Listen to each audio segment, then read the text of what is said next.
হর হর মহাদেব। বন্ধুরা কেমন আছেন? আশা করি ভালো আছেন। আমিও ভালো আছি। আজ আবার একটি নতুন ভিডিও নিয়ে আসলাম ঘোরাঘুরি করার। আমার অবশ্য অনেক ঘুরতে ভালো লাগে, এই জন্য আমি ঘোরার ভিডিও ছাড়ি, আবার কাজের ভিডিও ছাড়ি। আপনাদের ভালো লাগলে আমার পাশেই থাকবেন। আজকে চলে যাচ্ছি নারায়ণগালি বাজার মহাদেবপুর গ্রামে।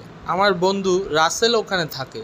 আমার বন্ধুর ওখানে অনেক দিন ধরে যাওয়া হয়নি। সে আমাকে বলছে, বন্ধু তুমি আমার এখানে বেড়াতে আসো, তোমাকে আমি দুধ পুকুর ঘুরায় নিয়ে আসবো।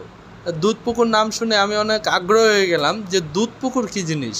আমি তো শুনেছি যে মাছের পুকুর হয়, মাছ চাষ করার পুকুর হয়, দুধ পুকুর এখানে নাকি অনেক কাল আগে ঘোষেরা দুধ রাখতো, সেই থেকে এখানের নাম হয়ে গেছে দুধ পুকুর।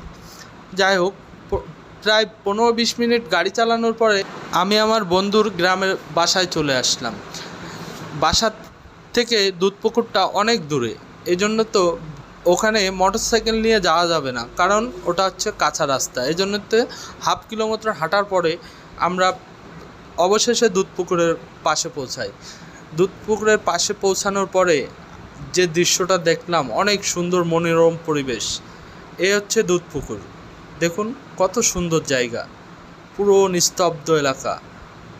ধন্যবাদ বন্ধুরা আমার ভিডিওটা এতক্ষণ দেখার জন্য। আমার ভিডিওটা আপনাদের যদি ভালো লেগে থাকে অবশ্যই লাইক, কমেন্ট, শেয়ার করে দেবেন।